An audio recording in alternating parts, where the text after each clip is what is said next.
아멘. 여기 앉아 계시는 성도님들께서는 최근에 신체적인 배고픔을 언제 느껴보신 적 있으십니까?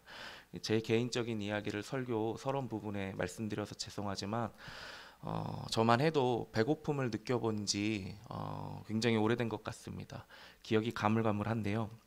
오늘날 사람들은 예전과 비교할 바 없이 굉장히 물질적인 풍요로운 세상 속에서 살아가고 있습니다. 그래서 이제 예전과 다르게 사람들은 배에서 꼬르륵 소리가 나기도 전에 언제든지 도처에 있는 음식들을 마음만 먹으면 쉽게 먹을 수가 있습니다.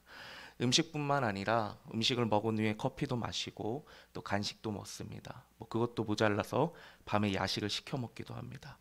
그러다 보니 오늘날 사람들은요, 비만이나 당뇨나 고지혈증이나 고혈압 이런 성인병을 몸에 달고 살기도 합니다. 그런데 한 가지 흥미로운 점은요, 오늘날 성인병 전문가들은 이러한 성인병의 직접적인 원인을 이 풍족해진 이 물질적인 풍요에서 찾고 있지 않고 오히려 가짜 배고픔에서 찾고 있다는 겁니다. 배고픔에는 크게 두 가지 종류가 있다고 합니다. 진짜 배고픔과 가짜 배고픔입니다. 진짜 배고픔은 이 몸에서 올라오는 허기로 인해서 아무거나 입에 빨리 넣고 싶다는 생각이 드는 게 진짜 배고픔입니다.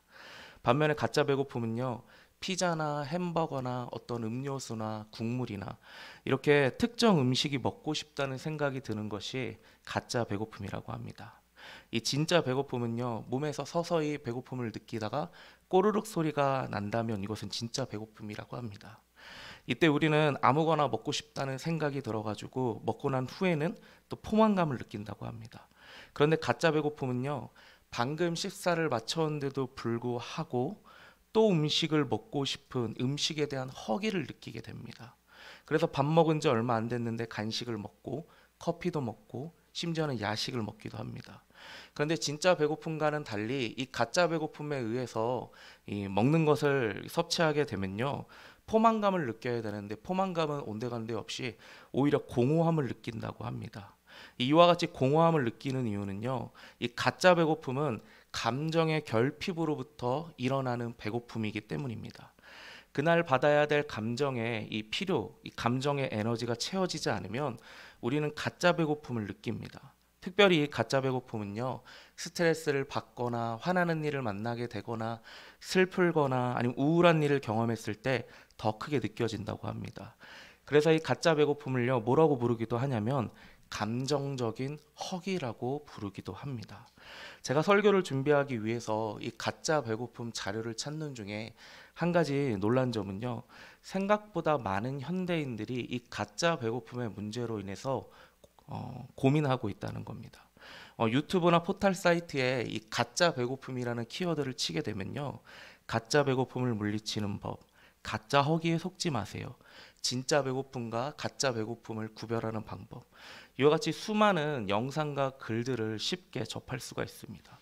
조회수도요, 기본이 만 단위입니다. 이와 같은 형상들이 오늘날 우리에게 던지고 있는 메시지는 뭘까요? 오늘날 우리는 과거에 비해서 모든 것이 잘 갖춰진 세상을 살아가고 있지만 생각보다 많은 사람들이 이 마음에 채워지지 않는 감정의 결핍과 이 공허 때문에 괴로워하고 있고 고통받고 있다는 겁니다. 풍요 속에서 빈곤을 살고 있는 것이죠. 그렇다면 오늘 본문에 우리가 던져야 될 질문은 이겁니다. 정말 우리 안에 있는 배고픔과 목마름의 문제를 근원적으로 해결할 수 있는 답이 있는가? 정말 인간이 참된 포만감을 누릴 수가 있는가? 이 질문에 대한 답을 오늘 우리 본문에 던지면서 답을 찾아보려고 합니다. 첫 번째 우리가 본문에서 발견할 수 있는 답은요, 우리가 육적 양식의 한계를 인정할 때 우리는 답을 찾을 수 있습니다. 육적 양식만으로는요, 근원적인 우리의 배고픔의 문제를 해결할 수가 없다는 겁니다. 오늘 본문 6장에서 처음 일어나는 사건은요, 오병이어입니다.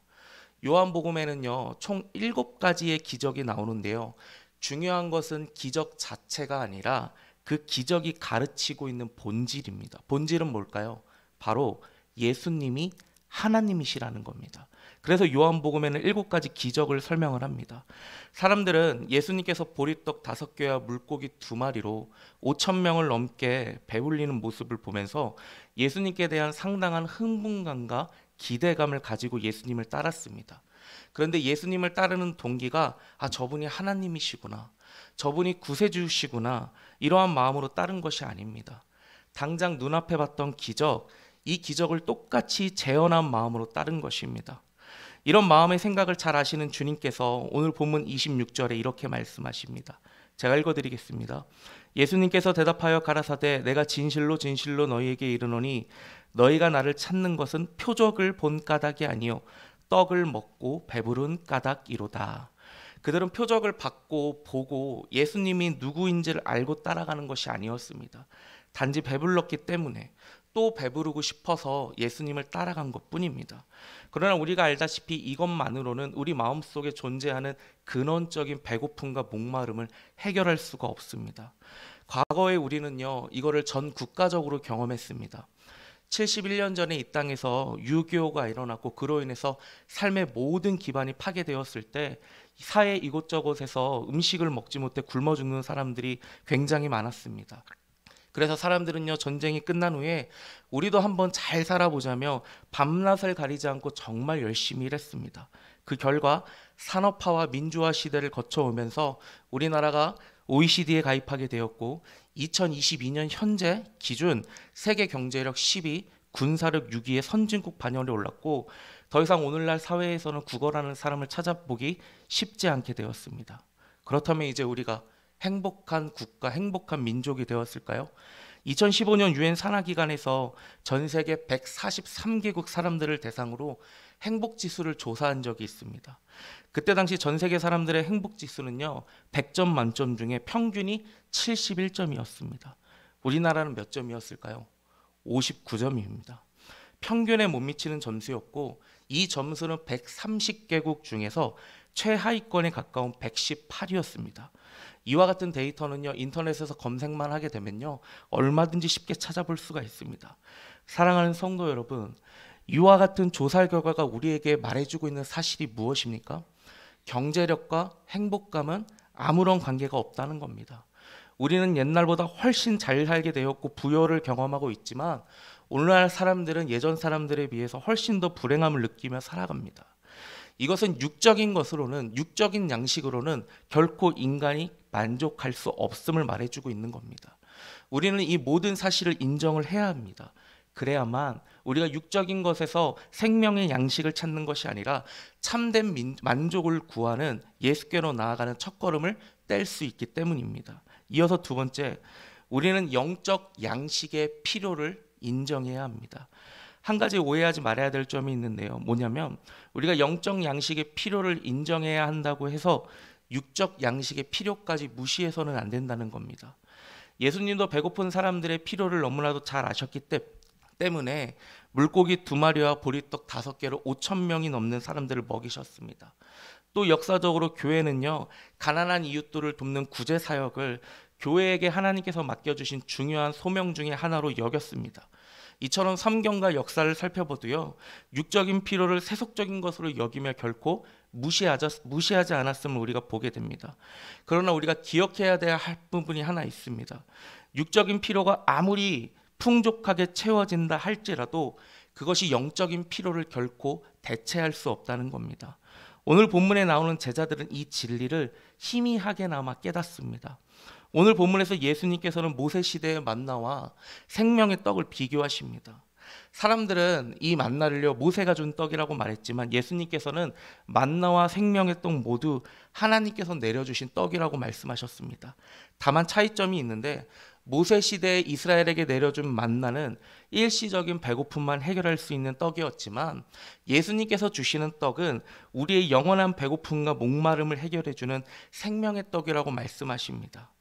여기까지 예수님의 설명을 들은 제자들은요, 아직까지 예수님께서 말씀하시는 이 생명의 떡이 정확히 무엇인지 분명하게 이해는 하지는 못했지만 이 땅의 떡과는 결이 완전히 다른 영적인 떡이 있고 그 영적인 떡이 자신들에게도 필요하다는 사실을 어렴풋이 깨닫게 됩니다.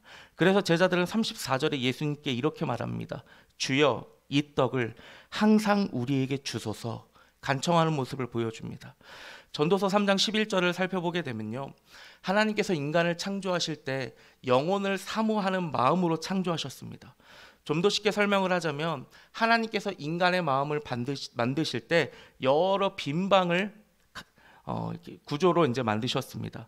어떤 방은 소유로 채워지게 만드셨고요. 어떤 방은 서로 간에 사랑으로 채워지도록 만드셨고, 어떤 방은 서로의 인정과 지지로 채워지게 만드셨습니다. 그래서 우리는요, 세상과 연을 끊고 오직 하나님과의 관계에만 집중해서는 안 됩니다. 우리 주위 사람들과 더불어서 살면서 사람들로부터 우리 마음의 빈 방을 채워나가야 합니다. 그런데 어떤 방은요, 하나님께서 오로지 영원하신 하나님 자신만으로만 채워지도록 만드셨다는 겁니다. 이 방은 오직 하나님의 은혜를 받아야 채워집니다. 오직 하나님의 사랑과 자비와 긍휼과 은총과 인자를 받아야만 채울 수가 있다는 겁니다. 만약 이 방이 텅텅 비어 있으면요, 가슴이 텅 빈 것 같은 공허함과 마음의 허기짐을 우리가 느끼게 된다는 겁니다. 저는 고등부 사역을 하면서 공허함 때문에 괴로워하고 있는 학생들을 참 많이 경험했습니다. 어떤 친구는 마음에 이 공허한 감정이 너무나도 괴로워서 이 감정을 잊기 위해서 밤새도록 공부에 몰두하는 친구도 있었습니다. 또 어떤 친구는요, 남자친구, 여자친구를 사귀는 친구도 있었고, 어떤 학생들은 게임에 중독되다시피 게임 자체에 몰두하는 친구들도 봤습니다. 그러나 이 학생들의 공통적인 반응은요, 그때 잠시만 만족을 느끼고 만다는 겁니다. 공부할 때, 남자친구, 여자친구를 만날 때, 게임할 때는 좋고 마음이 채워지는 것 같지만 그것은 채워진 것이 아니라 다른 것에 몰두함으로 인해서 잠시 잊고 지내는 것뿐이라는 겁니다. 다시 혼자만의 시간을 갖게 되면 마음속에 스멀스멀 공허와 허기가 올라와서 괴롭다고 저에게 고백하는 것을 제가 들었습니다. 저는 이런 모습을 보는 게 참 교육자로서 많이 안타까웠습니다. 그래서 생명의 떡이신 예수님을 그 자리에서 아이들에게 열심히 소개했습니다. 침이 튀도록 열정을 가지고 아이들에게 예수님에 대해서 소개했지만 아이들은 자신의 완고한 마음과 고집을 끝끝내 꺾질 않습니다. 마치 우리 자녀와 배우자의 모습과 같지 않습니까? 저기 보게 되면 툭불 한우가 있는데 불량식품만 찾고 있는 모습입니다. 이 모습을 보면 우리가 얼마나 안타깝겠습니까? 그러나 걱정할 필요가 전혀 없습니다. 왜 그렇습니까? 오늘 본문에 44절이 있기 때문입니다. 제가 읽어드리겠습니다. 나를 보내신 아버지께서 이끌지 아니하면 아무라도 내게 올 수 없으니 오는 그를 내가 마지막 날에 다시 살리리라. 생명의 떡이신 예수님께로 나아가는 일은요, 우리의 애씀과 노력에 달려있지 않습니다. 오로지 아버지께 달려 있습니다. 하나님께서 우리를 예수님께로 이끄시고 부르시면 우리는 그 부르심에 응답하여서 예수님께로 나아갈 수밖에 없다는 겁니다. 하나님의 부르심과 인간의 부름에는 결정적인 차이점이 있습니다. 인간의 부르심은요, 때에 따라 응답되지 않을 수도 있습니다. 제가 시내 한복판을 걷고 있는데 저 멀리서 친한 친구를 발견했습니다. 반가운 마음에 친구의 이름을 크게 불렀지만 주변이 워낙 시끄러워서 친구에게 들리지 않았던지 친구가 모른 채 하고 그냥 지나갑니다. 어쩌면 그 친구는요, 사람 많은 시내에서 큰 목소리로 자신의 이름을 부르던 제가 부끄러워서 일부러 모른 척을 한 것일 수도 있습니다. 또 가끔 장례 예배를 집례하다 보면요, 옆방에서 남편을 잃은 아내가 남편의 이름을 목 놓아 부르며 울부짖는 모습을 보게 됩니다. 그러나 아내가 아무리 남편의 이름을 목 놓아 부른다 할지라도 남편은 응답하지를 못합니다. 이것이 인간의 부름의 한계입니다. 그러나 하나님의 부르심은 다릅니다. 하나님의 부르심은요, 그 누구도 결코 거절할 수가 없습니다. 그 대표적인 예가 바로 나사로입니다. 나사로는 이미 죽은 지 3일이나 지나서 시체 썩은 냄새가 풀풀 났습니다. 그러나 예수님께서 나사로의 무덤 앞에서 나사로야 나오너라 부르실 때 죽은 나사로가 예수님의 부르심에 반응하여서 분대를 칭칭 갖고 나오게 됩니다. 여러분, 이것이 바로 하나님의 부르심의 능력입니다. 그런데 현실을 살펴보게 되면요, 하나님의 부르심의 능력은 얼마든지 거절할 수 있는 것처럼 보입니다. 그러나 우리가 알아야 될 사실이 하나 있습니다. 하나님은 인격적인 분이시라는 겁니다. 그분께서는 우리의 인격을 무시한 채 마치 로봇처럼 우리를 예수님께로 부르시거나 이끄시지 않습니다. 우리를 끊임없이 설득하고 또 설득하십니다. 어떻게 설득하십니까? 45절입니다. 제가 읽어드리겠습니다. 선지자의 글에 저희가 다 하나님의 가르치심을 받으리라 기록되었은즉 아버지께 듣고 배운 사람마다 내게로 오느니라. 하나님께서는 말씀을 통해 우리를 끊임없이 설득하시고 가르치십니다. 때로는 담임 목사님의 말씀을 통해 예수 그리스도의 풍요와 사랑을 경험하게 하시고, 때로는 고난과 역경 속에 위로가 되고 힘이 되는 예수 그리스도를 맛보게 하시고, 때로는 내게 허락하신 믿음의 동료나 믿음의 선배의 섬김을 통해서 예수 그리스도의 성품이 어떤 것인지를 간접적으로나마 깨닫게 하십니다. 이렇게 하나님께서 말씀과 상황을 통해 생명의 떡이신 예수님께로 우리가 조금씩 그 예수님을 알아가도록 우리를 깨우치시고 가르치시고 그 맛에 매료되게 하신다는 겁니다. 여기 계신 분들 중에서 나는 처음부터 생명의 떡이신 예수 그리스도를 맛보기 위해 교회에 출석하신 분이 있으십니까? 없습니다. 어떤 분은 태어나 보니 가족이 교회를 다녀서 이 자리에 있고, 예수 믿는 다음 복 받는다길래 이 자리에 있는 분도 있고, 종교 하나쯤 가지고 있는 건 나쁘지 않다고 생각을 해서 이 자리에 있는 분도 있습니다. 여러 가지 다양한 이유 때문에 아마 교회를 다녔을 겁니다. 그런 중에 하나님께서 목사님 말씀을 통해, 익히 알고 있는 찬양의 가사를 통해, 또는 내 주위의 구역장님과 여러 믿음의 동력자들의 권면과 섬김을 통해 예수님의 풍요와 사랑을 가르치시고 깨닫게 하셨기 때문에 지금 우리가 생명의 떡이신 예수 그리스도를 이만큼이나 누리고 있는 줄로 믿습니다.